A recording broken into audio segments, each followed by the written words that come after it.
screen-nya? Sudah, Pak. Sudah ya. Nah ini, kita diminta merencanakan satu perencanaan perkerasan lentur dengan data lalu lintas seperti ini.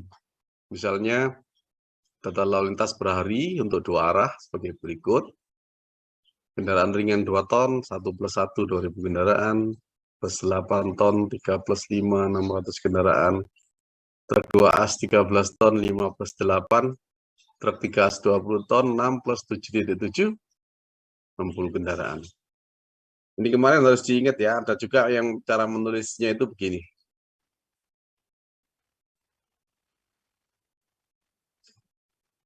Nih, ya.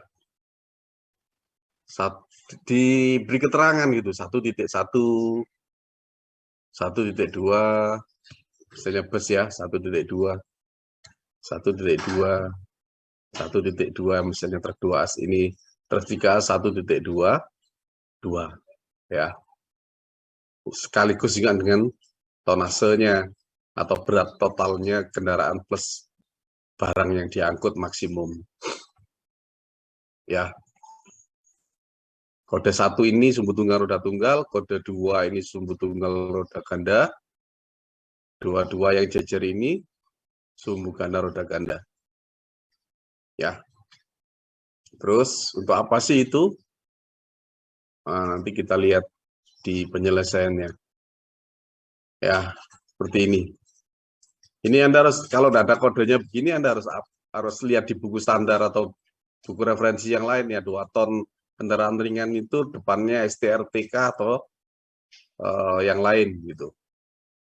Nah, tentu kalau Anda hafal kendaraan ringan mesti yang depan STRT, belakangnya STRT. Kodenya 1+1 tadi itu ya.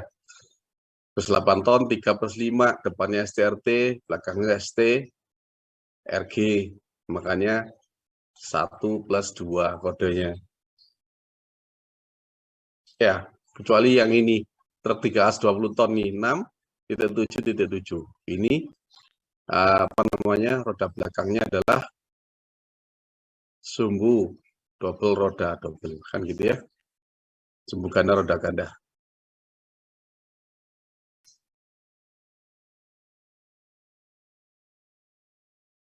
Nah, jalan tersebut terdiri atas 2 lajur 2 arah.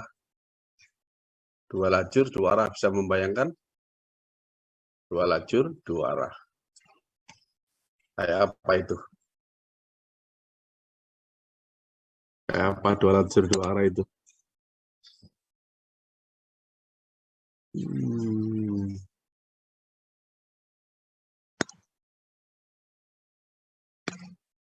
2 lajur 2 arah itu kayak gini.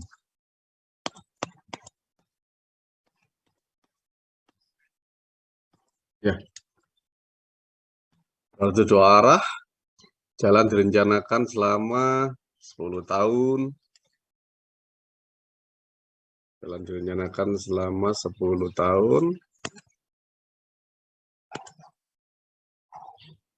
Jalannya 10 tahun. Ya. Terus perkembangan lalu lintas, nilai G-nya sama dengan ini 10%. 10%. Kemudian IP 0-nya 4, IPT-nya 2, nilai reliability 90%, dan standar deviasinya 0,35. Data lain, modulus resilient tanah dasar efektif MR sama dengan 5.700 PSI. Hati-hati, ini kalau diketahuinya itu adalah nilai CBR, maka dia harus dikonversi menjadi nilai MR gitu, rumusnya yang kemarin. Bisa jadi soalnya nggak sama nanti yang di ujian itu nilainya CBR ya, CBR segmennya sekian persen gitu, maka Anda harus merubah menjadi MR. Gitu ya. Kemudian aspal beton. Nah, aspal beton nilai E-nya modulus elastisitasnya AC ini kodenya aspal konkret atau aspal beton ini ya, sama dengan 200.000 PSI. Yang perlu Anda cari nanti berapa nilai A1-nya gitu. Ya kan? Karena kita harus cari nilai koefisien relatif bahannya. Kemudian lapis pondasi atas granular materialnya, direncanakan granular. Nilai E-nya, BS ini berarti apa ini BS ini? Ada yang tahu?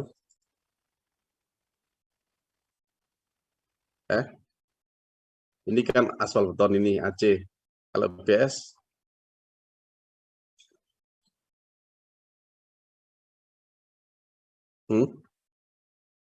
base, Pak. ya base. Ya, nilai base 15.000 PSI. Jadi kan ini sebagai aduannya.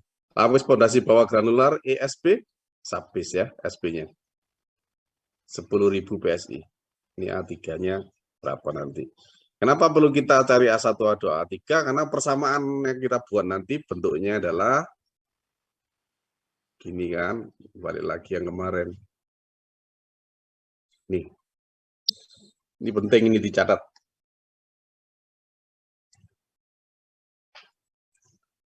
ITP sama dengan A1 kali D1, A2 kali D2, tambah A3 kali D3.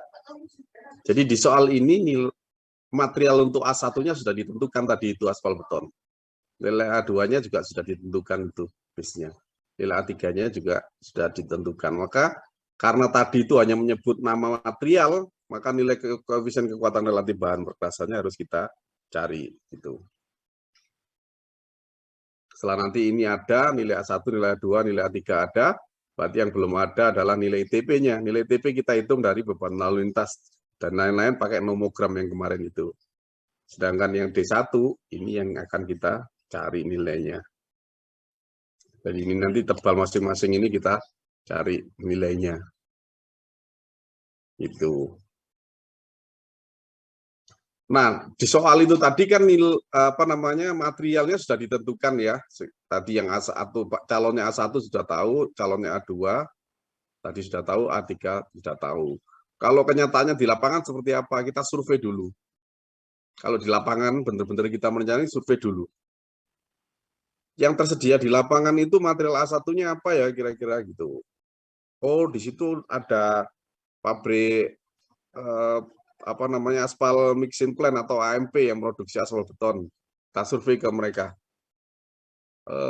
Di situ ada apa saja yang tersedia untuk material surface cost gitu.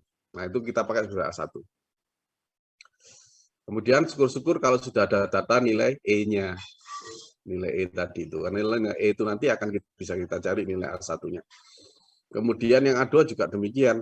Oh, untuk yang lapis pondasi atas, saya survei nih di sekitar lokasi pekerjaan itu. Adanya batu pecah, pabrik batu pecah ada nggak di situ? Oh, ada. Maka bisa kita survei tersedia material dengan nilai CBR atau nilai E, nilai elastisitas bahan berapa saja di situ yang tersedia. Kalau tidak ada datanya, kita tes di laboratorium, kita ambil contoh sampelnya di pabrik itu, di pabrik pemecah batu itu, terus kita uji di laboratorium. Untuk dicari apa nilai E-nya. Itu. Ya. Kemudian A3 juga demikian. Yang ada subbase di daerah itu apa ya kira-kira materialnya? Oh, ada sirtu. Sirtunya kita ambil contohnya dari lapangan, kita bawa ke laboratorium, kita tes nanti berapa nilai E-nya. Seperti itu kalau di lapangan. Jadi nilai E ini kalau di contoh soal Pak Fajar tadi kan langsung ditentukan ya. Nilai nilai ini tadi. Nah, ini. Nilai E ini kan sudah ditentukan ya. Nilai modulus elastisitasnya aspal beton. Kalau di lapangan tidak demikian, nggak langsung ditulis aspal beton, terus granular, bawahnya juga granular, ini enggak seperti ini, dia harus survei. Anda harus cari material di sana, apakah ada untuk surface-nya aspal beton, apakah ada untuk pondasi atasnya itu granular, bentuknya batu pecah biasanya ini, ya. Apakah yang bawah sirtu itu juga tersedia di lapangan. Nanti masing-masing harus diketahui nilai E-nya. Itu ya. Nah, setelah diketahui nilai E-nya, baru kita bisa tentukan nilai A1-nya berapa, A2-nya berapa, A3-nya berapa, gitu. Dapat aja dari mana? Ini. Di buku standar Anda sudah ada ya, nanti tinggal ditandai. Misalnya ini. Koefisien kekuatan relatif untuk surface cost atau A1 ya. Ini ya. Coba dilihat di buku standarnya. Tapi di samping ini, saya tidak tahu halaman berapa. Ini menunjukkan nilai modulus elastisitas bahan dan dipakai untuk material A1. Misalnya, modulus elastisitasnya 200.000. Iya, 200.000 satuannya PSI ini. Di sini satuannya PSI. Ini lihat nih satuannya PSI ya. 200.000 berarti di sini. Kita baca kan ini kan. Nah, ini berarti 0,3. Koefisien kekuatan relatif bahannya. Gitu. Misalnya di lapangan ditemui aspal beton modulus elastisitas 300.000 PSI. Di sini kan berarti, maka bisa kita baca di sini ya, kira-kira di sini ya. Nah, gitu. 0,37, sekitar 0,37. Ini untuk A1. Untuk A2 yang granular tadi itu, granular material ini kalau di lapangan itu ini adalah batu pecah biasanya. Batu pecah.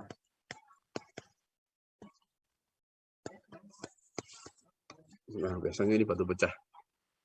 Ya, A2 itu bisa memakai rumus ini. Kalau tidak mau grafik, pakai rumus A2 sama dengan 0,249 log 10 EBS. Nilai elastisitas bahannya berarti ya, dikurangi 0,977. Tapi kalau Anda nggak mau repot, misalnya pakai data nilai CBR juga boleh di sini. Ini pakai CBR yang ini. Gitu ya. Kalau ini pakai modulus elastisitas yang paling kanan ini. Yang paling kanan ini pakai modulus elastisitas. Misalnya modulus elastisitas ini dalam ribuan ya. Dalam, oh ya 1000 PSI. Jadi ini 15.000 misalnya. Kalau dia 15.000 PSI, berarti di sini kira-kira. Apa namanya nilai koefisien kekuatan relatifnya 0,067 lah kira-kira gitu. Kalau 15.000. Kalau 20.000 kira-kira 0,10. Sini kalau apa nilai E-nya sama dengan 20.000. Tapi kalau pakai nilai CBR juga boleh.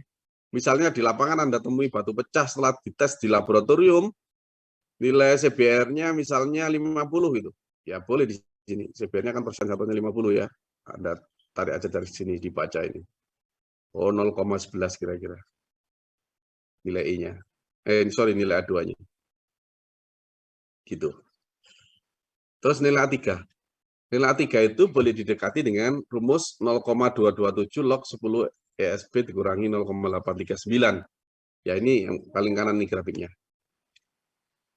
Sama dengan yang tadi ya. Kalau mau baca nilai E. Tapi ini pun juga boleh data CBR karena sirtu itu kalau dites di laboratorium, kalau nggak ada alat yang bisa muncul nilai E-nya, tidak muncul nilai E-nya, bisa pakai nilai CBR.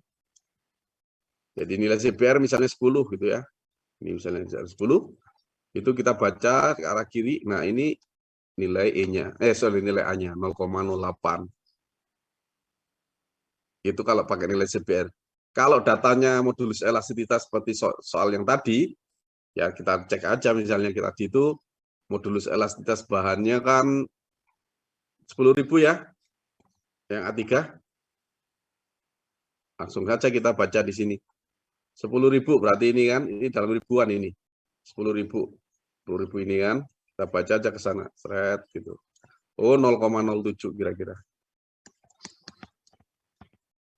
Nah, gitu. Nah, untuk nilai yang lain, misalnya pondasinya kita pakai pondasi bersemen. Pondasi bersemen ini C, T, B. Semen treated base. Dan lapis pondasi beraspal. Apa ini lapis pondasi beraspal? Halo, kemarin ini masih ini. Aspal treated base. Ya, oke. Mbak-mbak, mas-mas. Lapis fondasi bersemen, semen treated base, lapis fondasi beraspal, aspal treated base. ATB, CTB. Kalau Anda pernah di lapangan lihat orang mau ngaspal terus dikasih cor dulu sedikit tipis itu misalnya 10 cm atau berapa itu namanya CTB. Tapi kalau sebelum dikasih surface kemudian dikasih fondasi tapi beraspal yang namanya ATB. Nah, kalau Anda pakai seperti itu CTB dan ATB itu posisinya itu ada di A2, berarti dia sebagai subbase ya. Base cost, karena subbase itu A3. Ya, dipakainya di A2. Maka bisa dilihat itu kalau yang diketahui modulus elastisitas, bacanya adalah yang tetap yang di kanan ini. Ya, tapi kalau ATB itu biasanya pakai data Marshall test, nilai Marshall. Prakteknya di laboratorium, di kita punya alat ini Marshall test di Polteknik Negeri Malang kayak ini. Itu nilai ini. Atau kalau pakai fondasi bersemen itu pakai alat namanya unconfined. Unconfined itu ini nanti angkanya beda-beda. Jadi tergantung datanya. Ya ini misalnya Anda punya K6 misalnya ya 6 modulasinya 6 kali 10 pangkat di 60.000 misalnya. Nah ini adalah nilai E-nya. Sorry, nilai A-nya. Oh, balik nilai A-nya. Apabila di sini juga kalau lapisannya beraspal atau ATB fondasinya, maka kalau Anda punya modulitas 1 kali 10 pangkat 5 di sini, berarti 100.000. Di sini misalnya ya, bisa kita baca nilai kekuatan relatif banyak atau nilai A2-nya. Gitu. Di buku standarnya ada semua. Sebentar ini, teman-teman kita lewati. Maka dengan demikian kita bisa tentukan nilai A1, A2, A3 untuk perkerasan yang mau kita rencanakan ini. Ya. Nah, pertama apa harus dihitung? Karena tadi persamaannya yang ITP sama dengan nah ini ITP sama dengan A1 kali D1 dan seterusnya ini kita cari adalah nilai ITP-nya dulu. Gimana mencari ITP yang kemarin kita lanjutkan ya? Pertama, cari dulu beban gantar kumulatifnya. Ini disebut dengan W18. Ya. W18 itu caranya adalah cari faktor ekivalen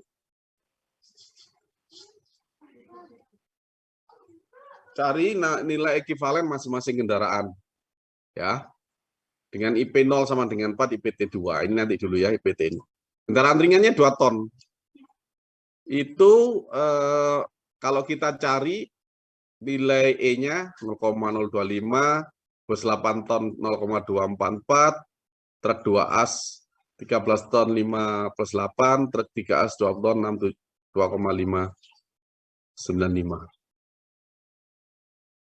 Sampai ini siapa yang belum ngerti langkah nomor 1?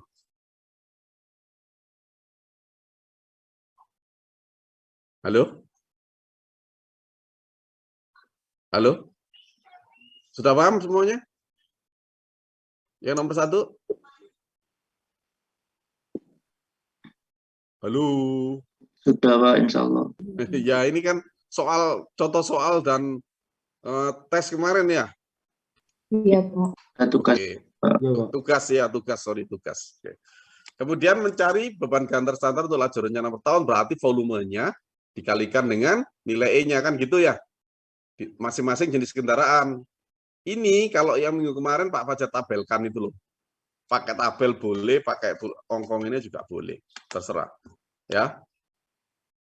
Ini masing-masing kendaraan. Totalnya 47870. Nah, ini kan per hari ya. Per hari, tapi masih harus dikalikan dengan faktor DD itu apa kemarin? Distribusi lajur, ya kan ya? Ini DL-nya distribusi lajur, distribusi beban D-nya. Ya kan? Jadi bebannya diambil 0,5, disebut lajurnya karena dua lajur dua arah, masing-masing satu lajurnya berarti sama masing-masing arahnya berarti cuma satu lajur, maka nilai DL-nya sama dengan 1 gitu. Dari mana ini? Lihat tabel. Kemudian kalikan ini tentu ya, 478 ini sama dengan 239,35. Berapa W18-nya per tahun? Karena ini masih hari tadi, per hari harus kalikan 365 hari. Kali 239 sama dengan 87,362. Nah, ini satuannya sudah beban gandar standar. Ya. Namanya equivalent single axle load. Ada yang nyebut equivalent single axle saja, ada yang namanya tambah L load tuh.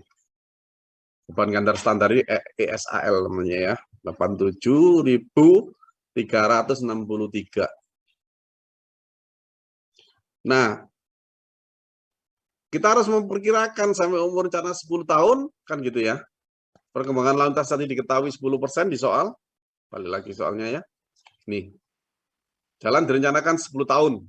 Perkembangan lalu lintasnya 10%. IP 0-nya 4, IPT-nya 2. Reliability-nya 90%, SO-nya 0,35. Ya. Maka W18-nya pakai rumus yang tempohari itu, yang ini.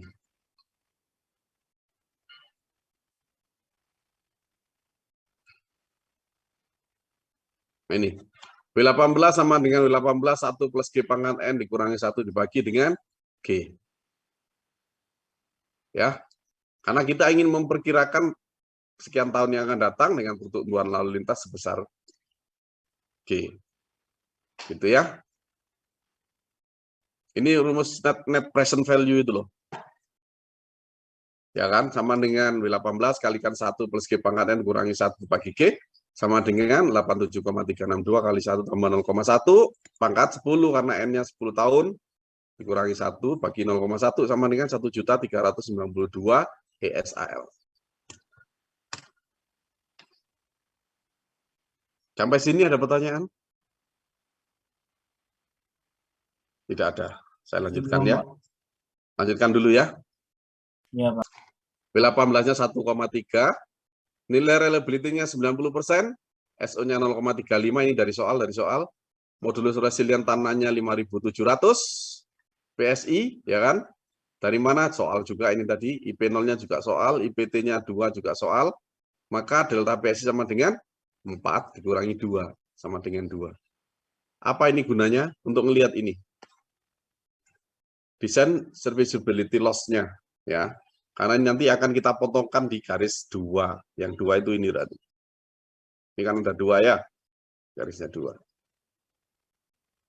Gimana caranya? Reliability-nya 90%. Cari angka 90. Ya kan? Standar deviasinya 0,35. Di sini di tengah ini 0,35. Hubungkan garis red gitu. Hubungkan garis ketemunya di sini. Ya. Terus hubungkan dengan single axle load-nya. Tadi 1,3925 kan. Ini satuannya itu adalah million. Million itu berarti juta. Berarti kalau Anda nyebut di sini 1, berarti 1 juta. 5 juta. 10 juta. 50 juta. Gitu maksudnya. Nanti 1,3 kan? Ya kira-kira di sinilah. Nah, situ ya. Maka ketemu ini ya. Maka ketemunya di sini adalah garis ketemu di titik ini. Nah, dari titik ini hubungkan dengan ini. Efektif root bed-nya alias modulus resilient tanah dasarnya. Root bed itu kan berarti bed itu kan apa ya? Dasar. Root bed ini berarti tanah dasar gitu. Modulus resilient tanah dasar. Efektif 5.700. Ini angkanya 5, berarti di atasnya sedikit. Kita hubungkan ketemunya ini garisnya. Ya. Nah, setelah ketemu di sini, tarik garis lurus, potongkan dengan 2, kemudian tarik ke bawah. Nah, ini adalah nilai SN-nya. Hati-hati nilai SN itu yang kanan kecil, 1, yang sebelah besar. Ini 10 paling ujung ini. Berarti kalau di sini nih berarti 4 kurang bukan 4 lebih ya. Hati-hati ini seringkali kalau ujian salah. Bacanya ini 4,3. Oh bukan, ini satunya di sini, di kanan satunya. Bacanya di sini maka 3,8 kira-kira.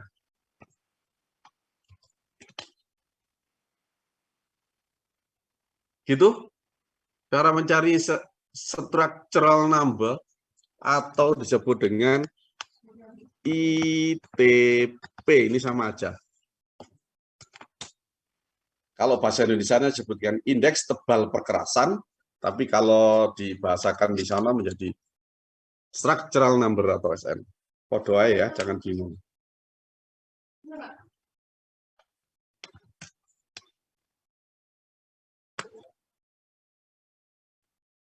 Ada pertanyaan sampai sini?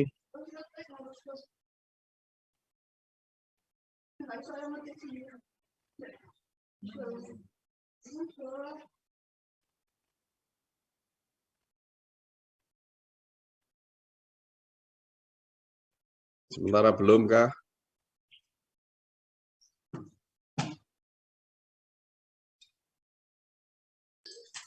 Gampang Belum. ya? Gampang ya?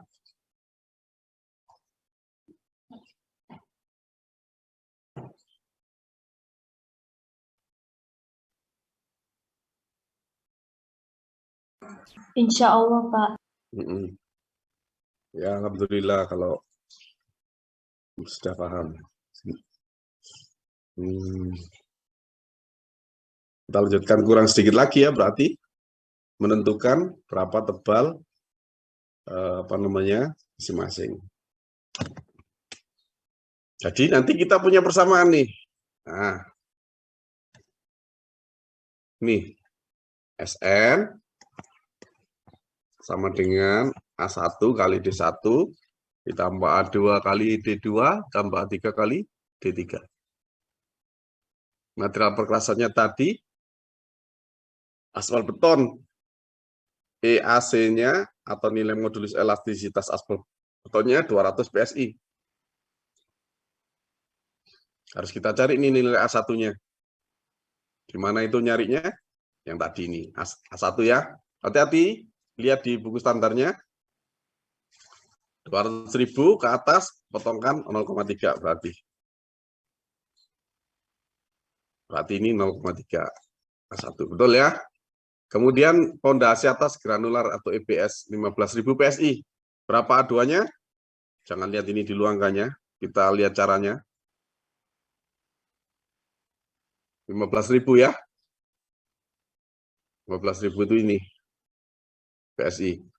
Tarik ke kiri, baca ini kira-kira nih 0,07 ya. 0,06 bawahnya, atasnya 0,08. 0,07. Berarti ini 0,07, sudah betul ya. Kemudian lapis pondasi bawahnya 15.000 juga.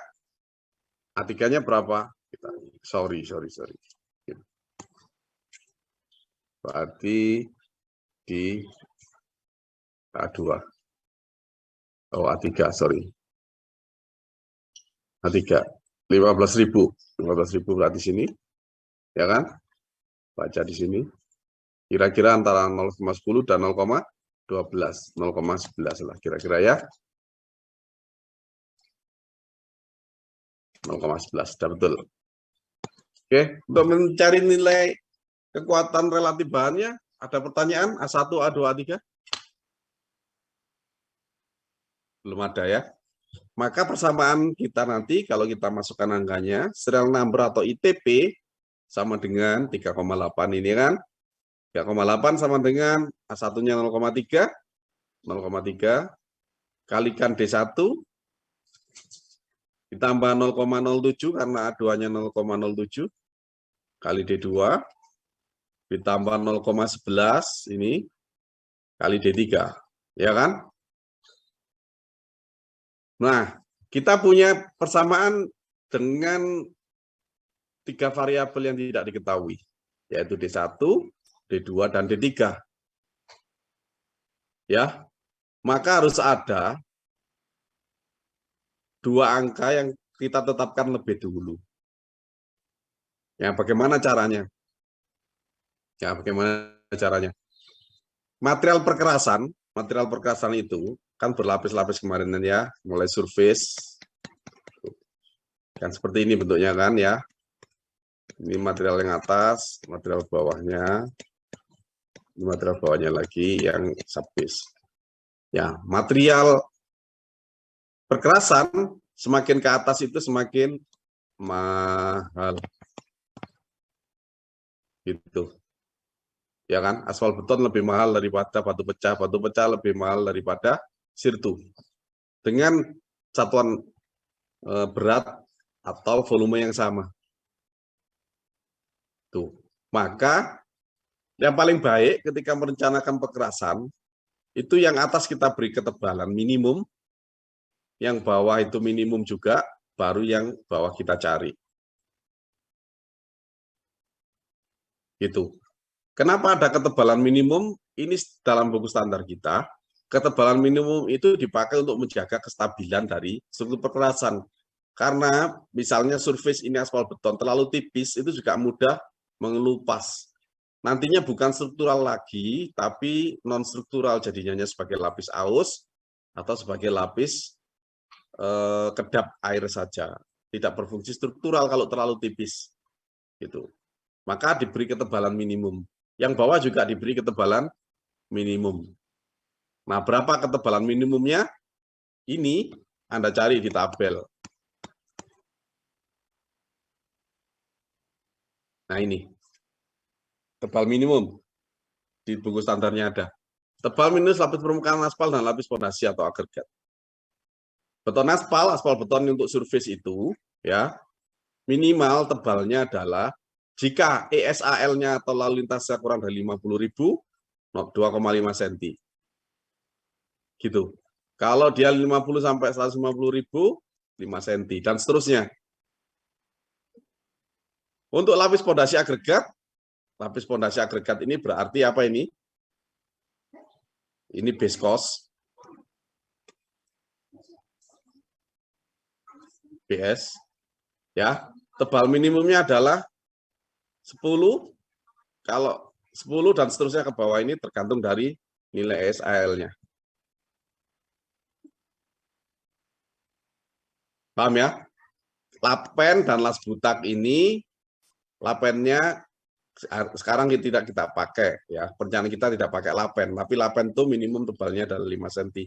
Ini hanya khusus untuk lalu lintas rendah saja karena kurang dari 50.000 ESAL-nya.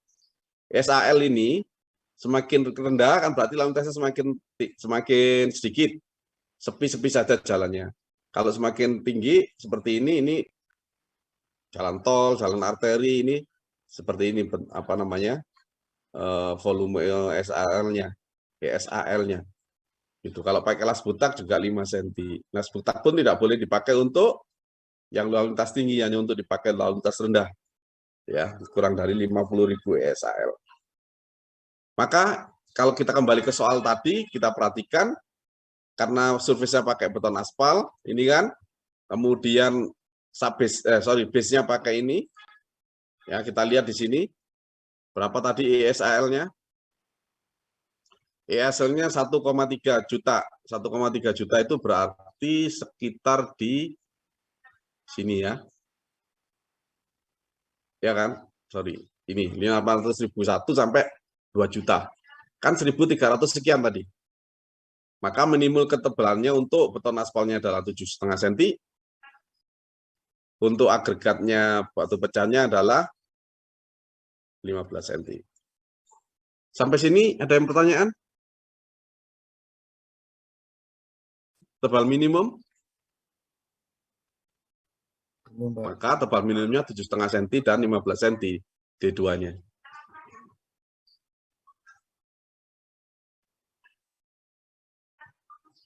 Sampai sini paham? Lalu, jadi D1 dan D2 kita buat tebalnya tebal minimum. Dari mana tebal minimum? Dari tabel.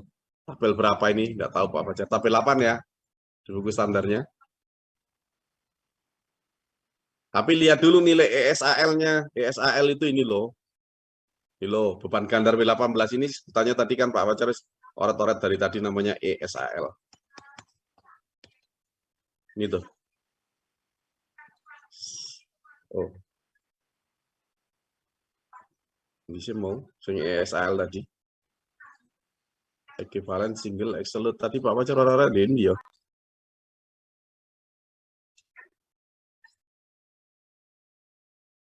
Oh ini sorry. Ini loh. Ya, ESAL ini loh. Ya. Equivalent single absolute. ESAL-nya 1,3. Tebal minimumnya D1-nya jadi 7,5, D2-nya jadi 15. Masukkan ke persamaan. 0,3 tambah 7,5 kali 7,5 tambah 0,07 kali 15. Kita cari D3-nya. Maka D3 menjadi 4,55 cm. Dibulatkan menjadi 5 di lapangannya biar mudah. Jadi susunan lapisannya ini nanti bisa kita kasih ketebalan. Yang atas ini 7,5 kan gitu ya. Gambar. Yang bawah ini 15 cm. Yang bawah lagi adalah 5 cm. Materialnya apa? Yang A1-nya itu sama dengan apa tadi? Beton itu tadi. Aspal beton atau AC dengan nilai E sama dengan 200.000 PSI kan gitu ya. Kemudian A2-nya sama dengan granular. Nilainya EBS-nya sama dengan 15.000 PSI. Ya, nilai A1, A2, A3. A3-nya sama dengan granular juga dengan E subbase sama dengan 15.000 PSI juga. Nah, itu hasil akhirnya. Gampang kan? Kalau sudah ini, ngitung terus digambar, selesai. Loh, habis. Ada pertanyaan?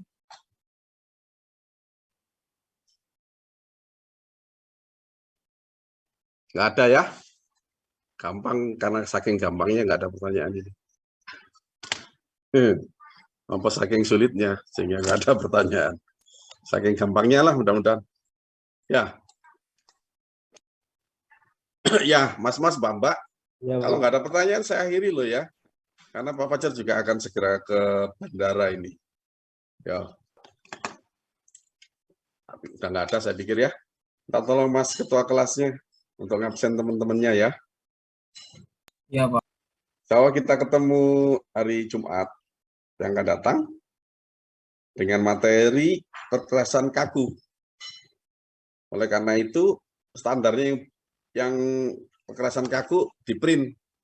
Jadi kita belajar lagi dengan buku standarnya. Tinggal oret-oret saja nanti ya kalau apa namanya ingin lebih paham dan punya kerpean. Oke, kalau tidak ada, saya akhiri dulu. Tapi sebelumnya saya mau print screen. Bentar ya. Gak apa-apa wes, gak usah kelihatan wajahnya. Sepenting kelihatan nomor misalnya halaman kedua.